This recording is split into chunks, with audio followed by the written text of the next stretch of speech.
அஸ்ஸலாமு அலைக்கும். தினமணி பத்திரிகையில் வெளிவந்திருக்கும் ஒரு முக்கிய செய்தி படிக்கிறேன், கேட்பீராக. தமிழ்நாடு விவசாய குடும்ப மாணவர்களுக்கு கல்வி கட்டணம் ரத்து. உயர்கல்வித்துறை அறிவிப்புகள். 2 ஏக்கருக்கும் குறைவாக விவசாய நிலம் உள்ள விவசாய குடும்பங்களை சேர்ந்த மாணவர்கள் அரசு கல்லூரிகள் மற்றும் அரசு பல்கலைக்கழகங்களில் படிக்கும் பட்சத்தில் அவர்களுக்கு முழு கல்வி கட்டண விலக்கு அளிக்கப்படும் என உயர்கல்வித்துறை அமைச்சர் விஸ்வநாதன் இன்று ஆகஸ்ட் 24 அறிவித்தார். தமிழ்நாடு நிதிநிலை அறிக்கையில் உயர்கல்வித்துறைக்கான அறிவிப்புகளை அமைச்சர் விஸ்வநாதன் சட்டப்பேரவையில் இன்று வெளியிட்டார். அதில் கல்வி கட்டணம் ரத்து.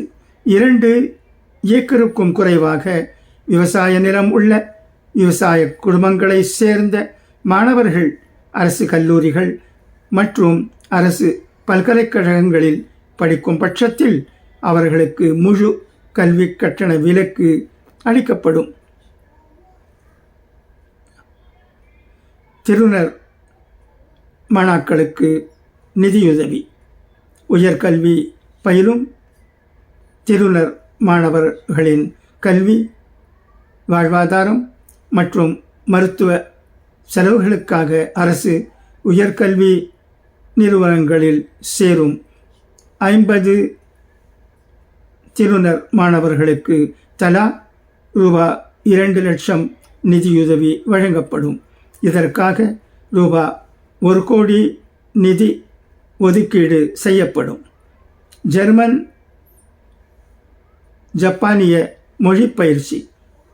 தமிழ்நாட்டை சேர்ந்த இளைஞர்களின் உலகளாவிய வேலைவாய்ப்பு திறனை மேம்படுத்தும் பொருட்டு தமிழ்நாட்டில் உள்ள உயர்கல்வி நிறுவனங்களில் ஜெர்மன் மற்றும் ஜப்பானிய மொழி பயிற்சி தமிழ்நாடு திறன் மேம்பாட்டு கழகத்துடன் இணைந்து வழங்கப்படும். பெரியார் வளர்ந்து வரும் தொழில்நுட்பங்களுக்கான நிறுவனம். செயற்கை நுண்ணறிவு, குவாண்டம், கணினியல், உயிரின தொழில்நுட்பம், காலநிலை தொழில்நுட்பம், விண்வெளி தொழில்நுட்பம் மற்றும் இணைய பாதுகாப்பு போன்ற வளர்ந்து வரும் துறைகளில் பட்ட படிப்புகளை வழங்கும் வகையில் பெரியார் வளர்ந்து வரும் தொழில்நுட்பங்களுக்கான நிறுவனம் PIET அண்ணா பல்கலைக்கழக வளாகத்தில் முதல் கட்டமாக நிறுவப்படும். செயற்கைக்கோள் வடிவமைக்க நிதி. செயற்கைக்கோள் வடிவமைக்கும் திட்டத்திற்காக தமிழ்நாட்டை சேர்ந்த பொறியியல் மாணவர்களுக்கு ஆண்டுதோறும் 10 திட்டங்களுக்கு ரூபாய் 5 லட்சம் வீதம் மொத்தம் ரூபாய் 50 லட்சம் நிதியுதவி வழங்கப்படும். வகுப்பறையில் ஸ்மார்ட் போர்டுகள்.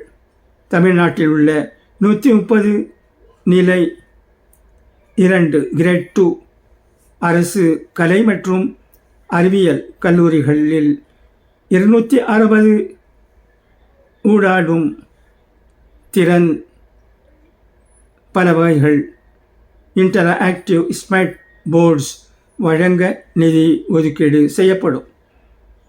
ஆய்வகங்களுக்கு அத்தியாவசிய வசதிகள். ஆய்வகங்களுக்கு மேம்படுத்தும் வகையில்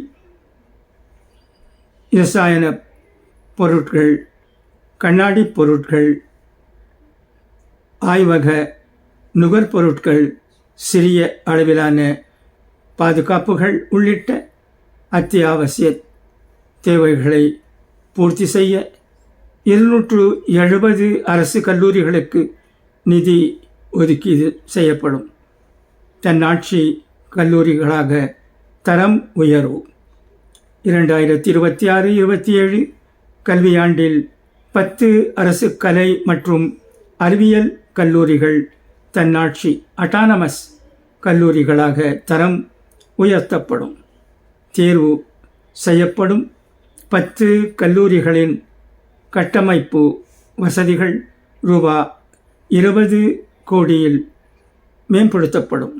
அரசு உதவி பெறும் கலை மற்றும் அறிவியல் கல்லூரி, அரசு மற்றும் அரசு உதவி பெறும் பொறியியல் மற்றும் பாலிடெக்னிக் கல்லூரி ஆசிரியர்களுக்கான KAS திட்டம் செயல்படுத்தப்படும்.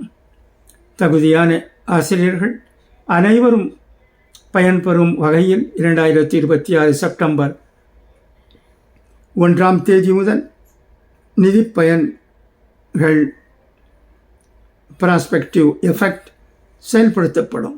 6000 உதவி பேராசிரியர்கள், அரசு கலை மற்றும் அறிவியல் கல்லூரிகள், அரசு பொறியியல் கல்லூரிகள் மற்றும் அரசு பலவகை தொழில்நுட்ப கல்லூரிகளில் 6000 உதவி பேராசிரியர்கள் 3 கட்டங்களாக தேர்வு நடைமுறைகளை பின்பற்றி விரைந்து நியமிக்கப்படுவர்.